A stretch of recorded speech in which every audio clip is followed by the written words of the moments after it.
السلام علیکم ورحمۃ اللہ تعالی وبرکاتہ۔ عقائد کا بیان اور عقائد کے بیان میں کل حضرات اولیاء اکرام رحمۃ اللہ تعالی علیہ اجمعین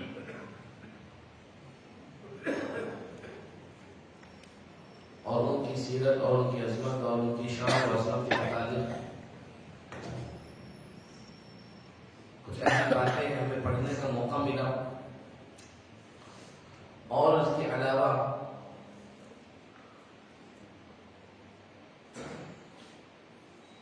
عقیدے کے متعلق دو تین مزید باتیں پڑھنے کی ملی کہ اللہ تعالیٰ نے کچھ مخلوقات آگ سے پیدا کر کے ہماری نظروں سے پوشیدہ کیے ہیں۔ اللہ تعالیٰ نے فرشتوں کو نور سے پیدا کیا، انسانوں کو مٹی سے پیدا کیا، اور جنات شیاطین وغیرہ کو آگ سے پیدا کیا۔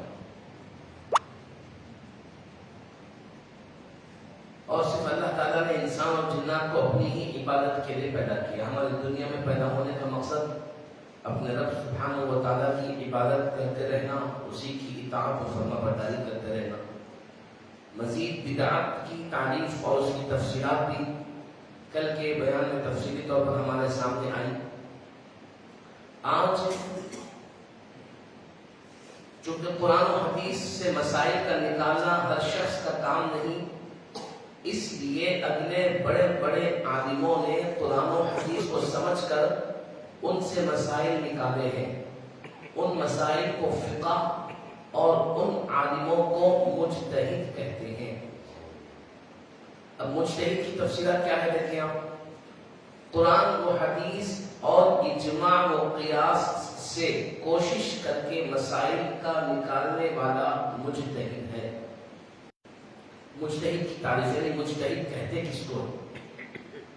جو قرآن کی دلائل سے روشنی میں یا حدیثوں کی روشنی میں یا اجماع جس پر صحابہ اکرام جمع ہو گئے جس مسئلے پر اس پر، یا پھر قیاس یعنی جو چیز قرآن میں بھی نہ ملے، حدیث میں بھی نہ ملے، صحابہ اکرام کی حیاتوں میں بھی نہ ملے، ان کے اعمال میں بھی نہ ملے، تو اس چیز کو اپنے قیاس سے یعنی اس وقت کے زمانے کے بڑے بڑے علماء اکرام کی موجودگی میں اس مسئلے کو ڈسکس کر کر قرآن و حدیث کے اشارات اور اس کے اندر پوشیدہ جو حکمتیں ہیں اس کے ذریعے سے استنباط کرنا، یعنی قرآن حدیث کی روشنی میں نئے جدید مسائل نکالنا۔ مثال کے طور پر یہ موبائل، اب اس کے ذریعے سے ہم ریکارڈنگ کر رہے ہیں، تو اب حضور کے زمانے میں نہیں ملے گا، صحابہ کرام کے زمانے میں نہیں ملے گا، تابعین کے پاس بھی نہیں ملے گا۔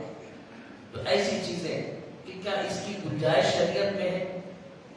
حضور کے زمانے میں جیسے میں نے عرض کیا کہ بالکل سادی سی مسجد ہوا کرتی تھی، نہ غالب ہوتی، نہ چڑھائی ہوتی، نہ کچھ اور جاگماز وغیرہ ہوتی، نہ فائن، نہ لائٹس وغیرہ۔ تو کیا وہ عمل جو صحابہ نے نہیں کیا، حضور پاک صلی اللہ علیہ وسلم نے نہیں فرمایا، امت کے لیے وہ چیز کی گنجائش ہے یا نہیں؟ تو ایسے مسائل کو جو قرآن و حدیث سے نہ ملے، صحابہ اکرام کے عمل سے نہ ملے، قیاس سے یعنی اپنے علمی فراست سے اپنے اس وقت کے بڑے بڑے اکابر علماء اکرام کو جمع کر کے اس مسائل کے حل کے لیے کوشش کرنا اور قرآن حدیث سے اس کا راستہ نکالنا اور اس کو جائز ہی نہیں بلکہ ثواب کا ذریعہ قرار دینا۔ تو اس کو یہ کون کرتے ہیں؟ یہ لوگ مجتہد کرتے ہیں، جس کے پاس یہ طاقت ہو، اتنا علم ہو کہ قرآن حدیث سے وہ عمل وہ مسائل نکال سکے، تو ان کو کہتے ہیں مجتہد۔ ایک اور اہم بات، مجتہد ہر شخص نہیں ہو سکتا۔ اب اگر کوئی کھڑے ہو کر کے بولے گا کہ میں مجتہد ہوں، میں یہ مسئلہ بتا رہا ہوں، یہ کروں، میں جو بولا صحیح، بولو جو بولے غلط، تو یہ تو کھیل تماشا ہو جائے گا۔ اس لیے سنا گیا کہ مجتہد ہر شخص نہیں ہو سکتا، بلکہ اس کے لیے زبردست علم، تقوی وغیرہ شروط کی ضرورت ہے۔ شروط مجتہد و اجتہاد متعلقہ کتب میں تفصیلی یعنی دوسرے اور کتابوں میں اس کی تفصیلات ہم کو ملیں گی، اور یعنی مجتہد ہونے کے لیے جو قوانین، جو اصول، جو شرائط بتائے گئے ہیں، اس کے بغیر اگر کوئی مجتہد ہونے کا دعویٰ کر بیٹھے تو خود بھی گمراہ ہوگا اور دوسروں کو بھی گمراہ کرے گا۔ اب اس سے ایک بات واضح ہو گئی کہ مجتہد ایک ایسا مقام ہے کہ جو اللہ سبحانہ و تعالیٰ اپنے بعض بندوں کو عطا فرمایا، اور ان مجتہدین نے قرآن و حدیث کی روشنی میں اس سے مسائل کو استنباط کیا، اس کو قرآن و حدیث کی روشنی میں نئے جدید مسائل کو نکالے اور وہ ہم تک پیش فرمائے، اور جس پر ہم آج عمل کرتے ہیں ساری دنیا عمل کرتی ہے اور کرنا پڑے گا۔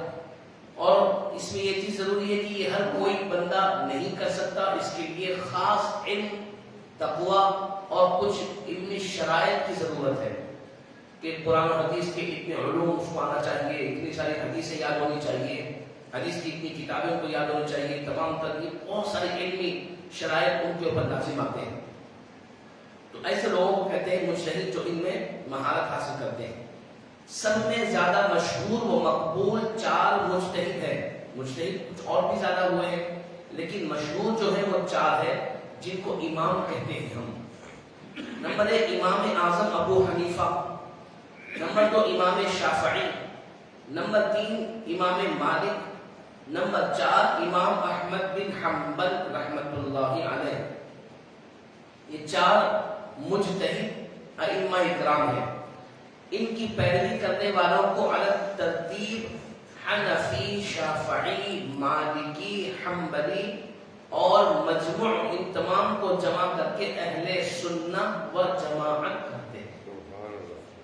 یعنی حنفی ہی صرف سنی نہیں ہے، یہ ہمارے ذہن سے نکال دیں، یہ سنی اہل سنت و جماعت ہے، یہ کوئی اولڈ سٹی کے محدود محلے جات کے لیے نہیں ہے، یہ صرف ہندوستان کے لیے یا صرف پاکستان کے لیے یا صرف بنگلہ دیش کے لیے نہیں ہے، بلکہ یہ تمام ممالک میں ہے، اور اس میں حنفی بھی ہے، شافعی بھی ہے، مالکی بھی ہے، حنبلی بھی ہے۔ یعنی امت مسلمہ کا ایک بڑا طبقہ جو اہل سنت و جماعت سے ہے وہ حنفی بھی ہے، اور ایک طبقہ شافعی، حنبلی، مالکی بھی ہے، یعنی دیگر 4 ائمہ اکرام کے فالوورز میں اہل سنت و جماعت موجود ہے۔ ہم یہ دعویٰ پیش نہیں کریں کہ میں ہی اہل سنت و جماعت سے ہوں، دوسرے لوگ نہیں ہیں، یہ دعویٰ بالکل غلط ہے۔ اب اس میں مزید دیکھیں آپ، ان 4 میں سے کسی ایک امام کی تقلید یعنی پیروی کرنا عام مسلمانوں پر لازم ہے۔ یہ 4 ائمہ اکرام ہیں، ان میں سے ایک ہی تقلید کرنا، تقلید کا کرنے والے کو مقلد کہتے ہیں، یعنی ہم جس کی تقلید کریں گے تو ہم کہلائیں گے مقلد، تقلید کرنے والا مقلد ہو جاتا۔ تقلید کس کی جاتی؟ ان 4 ائمہ میں سے کسی ایک کی پیروی کرنا۔ اچھا 4 کی نہیں کر سکتے کیا؟ تو ظاہر سی بات ہے 4 کے اقوال میں اور ان کے علمی باتوں میں اختلاف ہے۔ مثال کے طور پر امام اعظم ابو حنیفہ رحمۃ اللہ علیہ فرماتے ہیں کہ ناف کے نیچے ہاتھ باندھو، کیونکہ ہمارے نبی نے ناف کے نیچے بھی ہاتھ باندھا ہے۔ امام شافعی، حنبلی وغیرہ فرماتے ہیں کہ وہی ناف کے اوپر ہاتھ باندھو، کیونکہ ناف کے اوپر ہاتھ باندھنے کی حدیثیں موجود ہیں۔ اب اگر ہم 4 پر ایک ساتھ عمل کریں گے تو پھر ناف کے نیچے ہاتھ باندھیں گے یا اوپر باندھیں گے؟ امام اعظم ابو حنیفہ رحمۃ اللہ علیہ فرماتے ہیں کہ بغیر رفع یدین کے نماز پڑھو، کیونکہ اپنے حیات مبارکہ میں حضور نے کچھ سال رفع یدین کے ساتھ نماز پڑھی ہے، لیکن بعد میں ترک فرما دیا ہمارے آقا، بغیر رفع یدین کے نماز پڑھی ہے، تو وہ بھی حدیث پاک موجود ہے، یہ بھی حدیث موجود ہے۔ اب امام شافعی وغیرہ کہتے ہیں کہ بھئی رفع یدین کے ساتھ نماز پڑھو، اور امام اعظم کے پاس دلائل ہے کہ بغیر رفع یدین کی نماز پڑھو۔ اگر ہم سب کو فالو کریں گے تو کبھی رفع یدین سے پڑھیں گے، کبھی رفع یدین کے بغیر پڑھیں گے، تو ہم خود کنفیوز ہو جائیں گے بھئی میں نماز کیسے پڑھوں۔ تو اسی طریقے سے بہت سارے اختلافی مسائل ہیں کہ دلائل ان کے پاس بھی موجود ہیں، دلائل ان کے پاس بھی موجود ہیں۔ کوئی حنفی یہ نہیں کہہ سکتا کہ شافعی غلط ہے، کوئی شافعی یہ نہیں کہے گا کہ حنفی غلط ہے، حنفی اور شافعی مل کر یہ نہیں کہیں گے کہ مالکی اور حنبلی غلط ہے۔ تمام نے قرآن و حدیث کی روشنی میں مسائل کو، طریقوں کو ایجاد فرمایا، بیان فرمایا، ہمارے سامنے ظاہر کیا۔ اب ان تمام لوگوں کے بتائے ہوئے باتوں پر عمل کرنا یا ان میں سے کسی ایک کی امام تقلید کرنا ہم پر لازم ہے۔ تو لہٰذا پوری دنیا میں سب سے زیادہ جس امام کی تقلید کی جاتی ہے وہ ہے امام اعظم حضرت نعمان بن ثابت ابو حنیفہ رحمۃ اللہ تعالی علیہ۔ پوری دنیا میں سب سے زیادہ آپ کی تقلید کی جاتی ہے، 90% اباؤ، یعنی اس سے بھی زیادہ، بلکہ بعضوں نے 95، بعضوں نے 98 تک کہا، اتنی زیادہ امام اعظم ابو حنیفہ رحمۃ اللہ علیہ کی تقلید کی جاتی ہے۔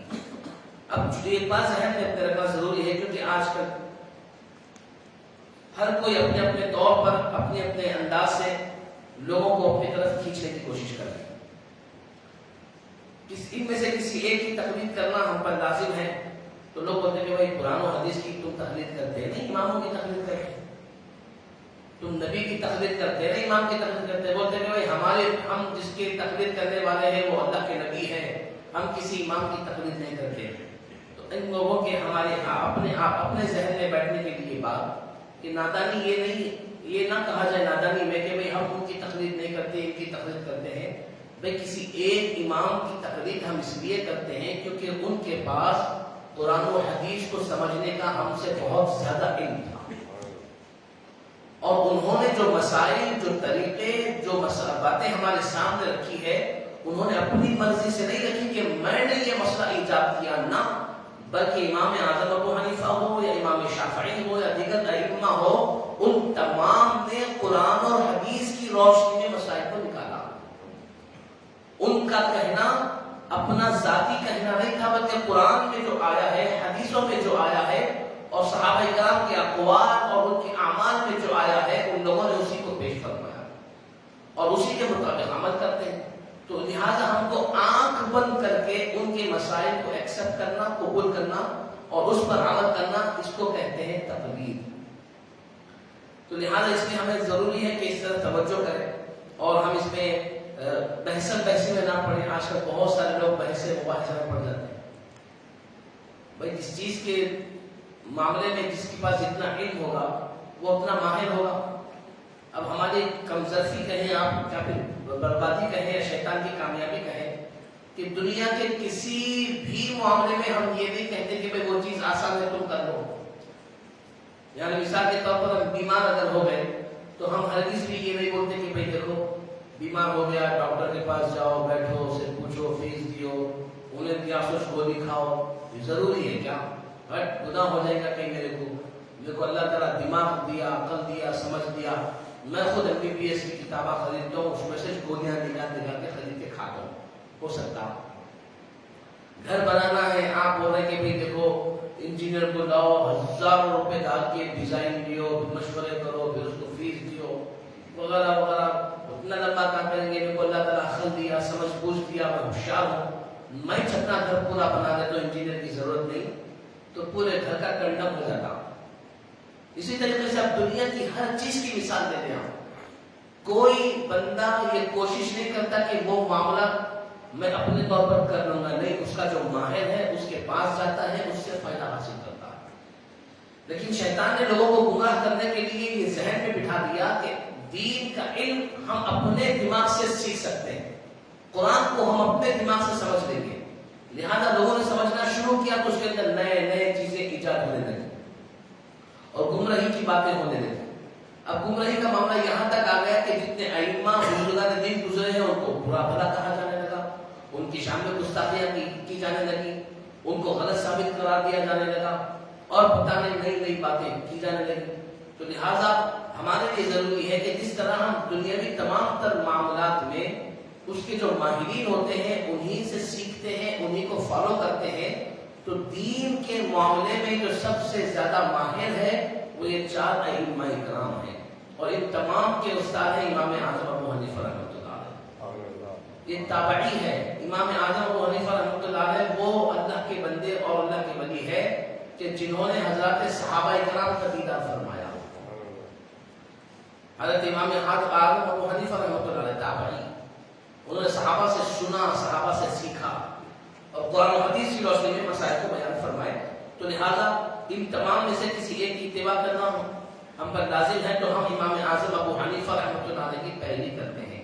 تو ہم جب ان کی پیروی کرتے ہیں تو پھر دوسرے ائمہ کرام کی مخالفت نہیں کریں گے۔ اور خاص طور پر میں تو یہ عرض کرتا ہوں عام لوگوں کے لیے، دیکھے ہوتے ہیں امت میں ایک ہوتا ہے طبقہ عام لوگوں کا، روز کا روز کاروبار کرے, محنت کرے, جاب کرے, اپنی اپنی زندگی گزارے, اپنے فرض نماز پڑھ لی, ماں باپ کی خدمت کر لیے, شریعت کے جو احکامات حلال حرام کے معاملے میں اس پہ عمل کرے, کسی بزرگ کے پاس جا کر اپنی زندگی کو سدھارنے کی کوشش کرے بس. اور ایک معاملہ ہوتا ہے خواص کا, یہ علماء کا ہے, اہل علم کا ہے, جو قال اللہ قال رسول اللہ, قرآن حدیث کی روشنی, آیتیں حدیثیں وغیرہ تمام تر چیزوں کو سیکھتے ہیں, سمجھتے ہیں, اس پہ اپنی زندگی گزار دیتے ہیں. اب جو مسائل میں آپسی اختلاف ہے اس کو سمجھنے کے لیے اس میں سوال و جواب کرنا یہ عام خاص طبقے کا کام ہے, یہ علماء کا کام ہے, اہل علم کا کام ہے. عوام کو اس میں انوالو ہونے کی ضرورت ہے. آج کل آٹو چلانے والا اپنے آپ کو مفتی سمجھ رہا, اب انہیں آٹو چلاتا بیچارہ بڑا میں صحیح وہ مولانا ایسے ہے, وہ کچھ بھی نہیں آتا, وہ غلط بولتے. یعنی خود آٹو چلانے والے ہیں, دنیاوی تعلیم بھی صحیح سے نہیں پڑھے, لیکن بڑے بڑے علماء کرام کو انگلی اٹھا لیں گے, انہوں غلط ہے, انہوں جہنمی ہے, انہوں فلاں ہے, نعوذ باللہ من ذالک. بھائی ہماری زندگی محدود, ہمارا علم محدود, ہمارا کام کاج کدھر, ہم کدھر. بھائی جو جس فیلڈ میں ہے اس فیلڈ کے ماہر ہوتے ہیں. ہمارے دماغ میں شیطان نے بھوسا ڈال دیا کہ بھائی میں اپنی سوچ سے کچھ بھی فیصلہ کر سکتا ہوں. جب تم اپنی ذاتی زندگی میں کوئی خاص فیصلہ نہیں کر سکتے, ذاتی زندگی کے اچھے برے چیزوں میں تم اپنے ماہرین کے بغیر کوئی فیصلہ نہیں کر سکتے, تو پھر دین کے معاملے میں اپنے ذہن کو کیوں آگے بڑھا رہے ہو؟ قل هل يستوي الذين يعلمون والذين لا يعلمون. اللہ نے قرآن میں ارشاد فرمایا, محبوب آپ ان سے پوچھیں کہ کیا جاننے والے اور نہ جاننے والے دونوں برابر ہو سکتے ہیں؟ ظاہر سی بات ہے نہیں کا جواب ہوگا. جاننے والے کا معاملہ الگ ہے, نہ جاننے والوں کا معاملہ الگ ہے. تو عوام کو ان معاملے کی بحث میں نہیں پڑھنا چاہیے. اگر کوئی آگے بحث بھی کراش کے بعد تو نہ آتے. سعودی میں 10 سال گزار دیا, پھر تو بھائی وہاں پہ سعودی میں ایسا نہیں ہے, وہ رفضت کرتے, تم لوگ نہیں کرتے, وہ ایسا ہے, وہ ایسا ہے, یہ کرنا ضروری ہے کیا, وہ کرنا ضروری ہے کیا.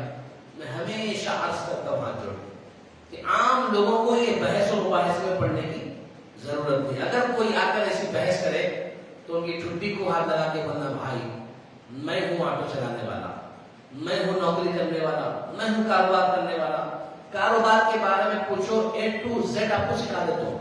اب چونکہ دین کا مسئلہ آپ میرے سے چھیڑے, ہمارے ملک صاحب ہے, چلو ان کے پاس, ہمارے خطیب صاحب ہیں, ہمارے مفتی صاحب ہیں, ہمارے عالم صاحب ہیں. وہ کچھ بھی نہیں کہ ہمارا جامع نظامیہ ہے, مدرسہ 150 سال قدیم ہمارے بزرگوں نے قائم کیا, وہاں دارالافتاء ہے, وہاں دنیا کی پوری کتابیں موجود ہیں, لہذا وہاں پہ چلو آپ جا کے بات کریں گے. تو جیسا آپ سنے نا, اعوذ باللہ پڑھتے شیطان بھاگ جاتا, اہل علم کا نام سنتے وہی بھاگ جاتا. ہرگز بھی آپ کے ساتھ نہیں آتا. ہم کیا کرتے ہیں, بحث کرتے ہیں.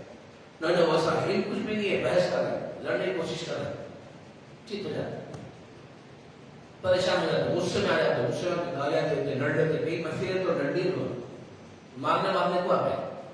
تو لہٰذا یہ جذبات کام آنے والے نہیں ہیں.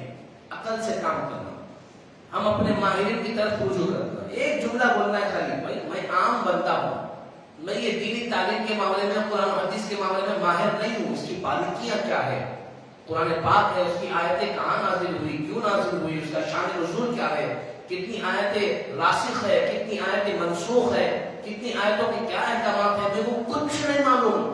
اس کے اصول نہیں معلوم, ضابطے نہیں معلوم, قانون نہیں معلوم, اس کی کیا ترتیب ہے وہ کچھ کو نہیں معلوم. لہذا ہمارے مولانا ہے, ان کے پاس چلو. اس کے بعد دیکھو آپ شیطان معلوم بچا گا, اس کو لے کے چلے جاتے. تو اس پر ہم کو سختی سے عمل کرنا, اللہ تعالیٰ نے عمل کی توفیق عطا فرمائے. مزید آگے کے معاملے میں اولیاء اکرام, حضرات اولیاء اکرام میں, کیونکہ اولیاء اکرام کا ذکر گزر چکا ہے, تو اولیاء اکرام میں یہ مقام مرتبہ رکھنے والے یہ 4 ائمہ اکرام ہیں, جن کو 4 مجتہد کہتے ہیں, 4 امام بھی کہتے ہیں. ان میں سے کسی ایک کی ہم کو اتباع کرنا ہے. مزید طریقت کے معاملے میں, اندرونی اور روحانی کیفیت کو بہتر کرنے کے معاملے میں بھی اللہ تعالیٰ کے بعد برگزیدہ بندے گزرے ہیں. انشاءاللہ تعالیٰ کل ان کی شان و عظمت اور ان کے تعلق سے آپ حضرات کے سامنے ذکر کیا جائے گا. آج کے معاملے میں بس اتنا ذہن میں رکھیں کہ اللہ سبحانہ و تعالیٰ نے ہمیں مسلمان بنایا, اللہ سبحانہ و تعالیٰ نے ہمیں اہل سنت و جماعت سے وابستہ رکھا, اور اللہ سبحانہ و تعالیٰ نے ہمیں مقلد بنایا. ہم غیر یعنی ہم اللہ کے بندوں میں سے ایسے بندے جو بہترین قرآن و حدیث کا علم رکھنے والے ہیں ان کی تقلید کرنے والے ہیں، ان کو فالو کرنے والے ہیں. کیوں؟ اس لیے کہ اگر ہم ایسے رہبر کے پیچھے بیٹھے جو پورا راستہ جانتا ہو تو ہم کیا صحت کے ساتھ، عافیت کے ساتھ، سلامتی کے ساتھ اپنی منزل تک پہنچ جائیں. اور اگر ہم ایسے بندے کے پیچھے بیٹھے ہوئے ہیں جس کو راستہ نہیں معلوم، جو اپنے دماغ سے چلا رہا، اندازے پہ بولتے ہیں، بعض لوگ اندازے میں گلیاں لے لیتے دیکھیے. جیسے گوگل چلا، حالانکہ گوگل بھی کیا ہے تو ایک ایسا معاملہ ہے کہ جو سیٹلائٹ کے ذریعے سے، ٹیکنالوجی کے ذریعے سے راستہ بتاتا. کئی مرتبہ میرے ساتھ ہوا، گوگل پہ مان کے چلے گئے نئی جگہ پہ، لے آ کے ایسی جگہ پہ چھوڑ دیا جہاں پہ بلاک، سامنے نالے کی دیواریں، چلے گئے. اب وہاں پہ کہاں جانا پوچھے تو لوگوں کو نہیں، وہ بازو کی گلی سے پھر دکھانے کا. تو حضرت گوگل بھی بعض مرتبہ غلط رہنمائی کر دیتے. تو عام بندے تو عام بندے، تو ایسا رہبر جس کو خود راستہ نہیں معلوم، جو خود کنفیوز ہو، جو خود جو راستے کے معاملے میں یہ تصور کرے کہ میں اپنے دماغ سے لے کے چلے جاتا ہوں، تو ایسا بندہ کہیں بھی گڑے میں گرا سکتا. تو ائمہ و مجتہدین وہ رہبر و رہنما ہیں جو تمام راستہ جانتے بھی ہیں، اس کی باریکیاں بھی جانتے ہیں، وہاں پہ کہاں رکنا ہے، کہاں سے چلنا ہے، کیسے جانا ہے، ان تمام باتوں کا ان کو علم ہے. لہٰذا ہم ان کے ساتھ، ان کے پیچھے بیٹھے، ہم ان کی تقلید کرنے لگے. اب جب ہم ان کے راستے پر چلیں گے تو مکمل طور پر صراط مستقیم پر چلیں گے. کیونکہ اگر ہم کسی کو اپنا رہبر و رہنما نہیں بنائیں گے، اکیلے ہٹ جائیں گے، تو پھر ہمارا رہبر و رہنما شیطان بن جائے گا. وہ ہمیں راستہ دکھائے گا، وہ ہمیں لے کر جائے گا، جو ہمارے لیے 100% گمراہی و بربادی کا ذریعہ ہوگا. تو لہٰذا اپنے بچوں کو بھی اس معاملے میں سمجھائیں، ہمارے بچوں کو بھی بتائیں، ان کو سکھائیں، سمجھائیں، علماء کے پاس جا کر بتلائیں. کیونکہ یہ چیزیں ایسی ہیں کہ انسان بار بار سنتا ہے تو پھر کنفیوز ہو جاتا ہے. اس معاملے میں کنفیوز بہت سارے لوگوں کو میں جانتا ہوں جو 20 25 40 سال کی سعودی میں رہ کے آئے، لیکن پکے اہل سنت جماعت کے ہیں، نہ اپنے ایمان کو بدلے، نہ اپنے عقیدے کو بدلے، جیسے کہ ویسے. ان سے پوچھیں کہ بھائی 5 سال 2 سال کے تو بدل جاتے ہیں، آپ 20 سال 40 سال میں بدلے. تو بولتے ہیں ہمارے ماں باپ کی تربیت، یہ ہمارے گھر کے ماحول ہے جو ہم نے دیکھا، ہمارے رگ رگ میں وہ ماحول، وہ عقیدہ، وہ سوچ، وہ علم ایسا بس گیا کہ 40 سال کیا 400 سال پہ اگر ہم ایسے مقام پر گزاریں گے تو ہمارا عقیدہ نہیں بدلے گا. تو اپنے بچوں کو، اپنی اولادوں کو ایسا عقیدہ سکھانا، اس طریقے سے ماہر بنانا کہ کسی بھی ماحول میں وہ آ جائے، لیکن اپنا طریقہ، اپنا اصول، اپنا جو ایمان و عقیدے کی بات ہے اس میں مضبوطی کے ساتھ قائم رہنا، تاکہ گمراہی سے وہ بچ جائے اور ہماری بھی آخرت سدھر جائے. لہٰذا یہ چند باتیں مجتہدین کے تعلق سے اور اپنے ایمان و عقیدے کی حفاظت کے تعلق سے میں نے آپ حضرات کے سامنے عرض کی ہے. اللہ سبحانہ و تعالیٰ ہمیں باتوں پر عمل کی توفیق عطا فرمائے. روزمرہ کی دعاؤں کا ہم اہتمام کرنے کی کوشش کر رہے ہیں. امید ہے کہ تمام حضرات دعاؤں کا اہتمام کر رہے ہوں گے. لیکن دعاؤں کے اہتمام میں بڑی برکتیں ہیں، بڑی برکتیں ہیں، بڑی برکتیں ہیں. آپ تصور بھی نہیں کر سکتے اتنی برکتیں. تو ظاہر سی بات ہے جن چیزوں میں ہمارا بہت زیادہ فائدہ ہے نا، ان چیزوں سے دور کرنے کی شیطان پوری کوشش کرے گا. اگر میں دعاؤں کا اہتمام کروں گا تو میری زندگی میں برکتیں آئیں گی، نیکی آئیں گی، اجر و ثواب آئے گا، پیارے آقا کی سنتوں پر عمل کرنے کی برکتیں حاصل ہوگی، اللہ کی فرما برداری ہوگی.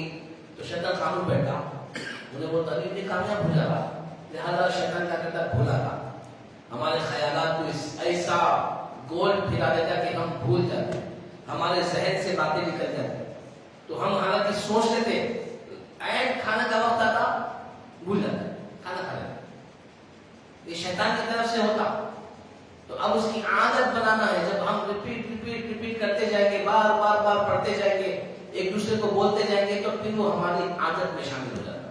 اور جب عادت میں شامل ہو گیا تو پھر یاد کرنے کی ضرورت نہیں ہوتی. جیسا ہی معاملہ سامنے آ جاتا خود بخود ہوا نہیں کرتا. تو اس کے لیے کوشش کرنا ہے باضابطہ، اور بہت زیادہ کوشش کرنا پڑے گا. جب بار بار کوشش کریں گے، بار بار ہم محنت کریں گے، تو الحمدللہ وہ چیز کا ہمیں عادت ہو جائے گی. کل ہم نے کھانا کھاتے وقت کی دعا کے تعلق سے پڑھا تھا کہ کھانا کھانے سے پہلے دعا پڑھنا ہے، اللہم بارک لنا فیہ وارزقنا منہ.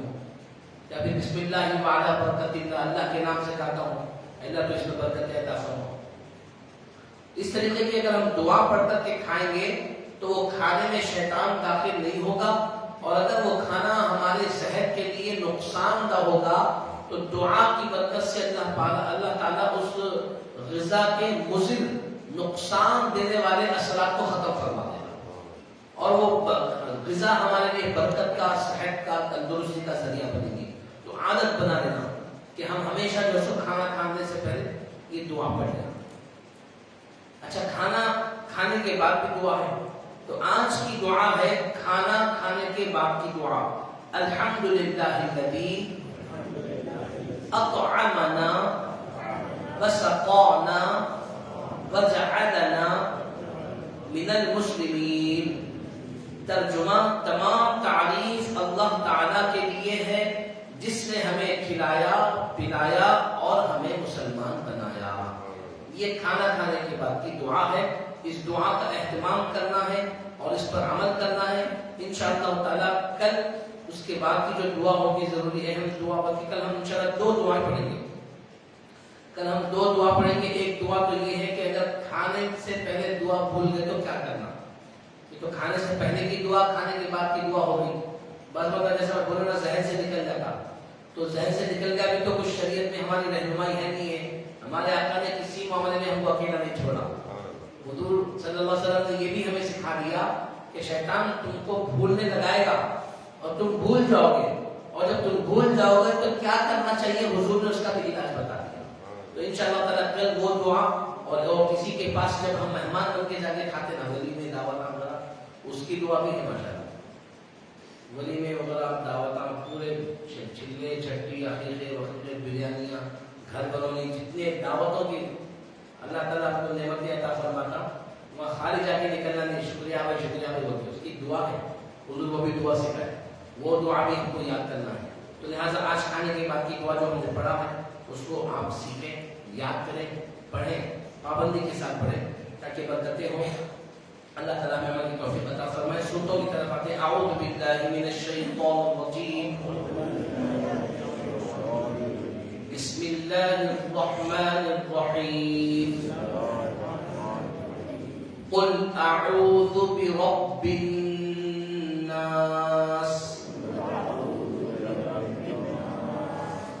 ملک الناس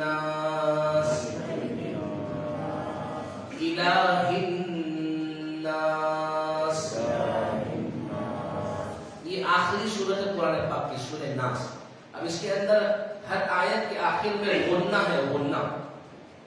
قل اعوذ برب الناس، نون کے اوپر جو تشدید آتی نا، تشدید کو دیکھیں ہم یہاں شوشہ رکھا، تو تشدید جب نون کے اوپر آتی ہے تو اس میں غنہ پیدا ہو جاتا، تو تھوڑی دیر غنہ کرنا، ایک الف کے برابر۔ اعوذ برب الناس، تو اس طریقے سے غنہ ہم کریں گے تو تلاوت میں خوبصورتی آئے گی اور اس کا حق ادا ہوگا۔ تو قل اعوذ برب الناس ملک الناس الہ الناس۔ سورہ ناس کی 3 آیتوں کی آپ تلاوت آج دن بھر کریں، پریکٹس کریں، مشق کرتے رہیں انشاءاللہ تعالیٰ۔ اگلا جب 10 دن کا ہمارا معاملہ ہوگا، جب علماء کرام آئیں گے، اس سے پہلے یا اس کے بعد میں ہم آپس میں صورتوں کی تلاوت کو سنیں گے بھی، مشق بھی کریں گے انشاءاللہ تعالیٰ۔ لہٰذا اس پر آپ عمل کریں اور تلاوت کے لیے کوشش اور اللہ سے دعا بھی کرتے جائیں اور ایک دوسرے کو سناتے بھی جائیں انشاءاللہ تعالیٰ۔ گھر میں سنائیں، بچوں کو سنائیں، بچوں سے سنیں، تاکہ جتنی زیادہ مشق ہوگی اتنی زیادہ آیتیں ہمارے لیے آسان ہو جائیں گی۔ بسم اللہ الذی لا یضر مع اسمہ شیء فی الارض ولا فی السماء وهو السمیع العلیم۔ بسم اللہ الذی لا یضر مع اسمہ شیء فی الارض ولا فی السماء وهو السمیع العلیم۔ بسم اللہ الذی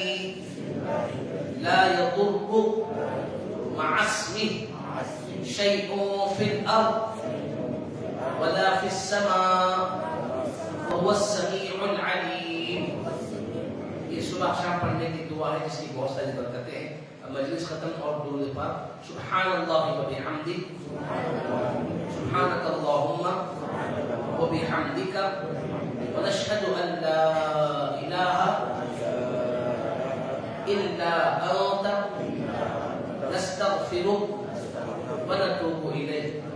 اللہم صل علی سیدنا محمد وعلى آلہ واصحابہ افضل صلواتک وعدد معلوماتک وبارک وسلم. اشراق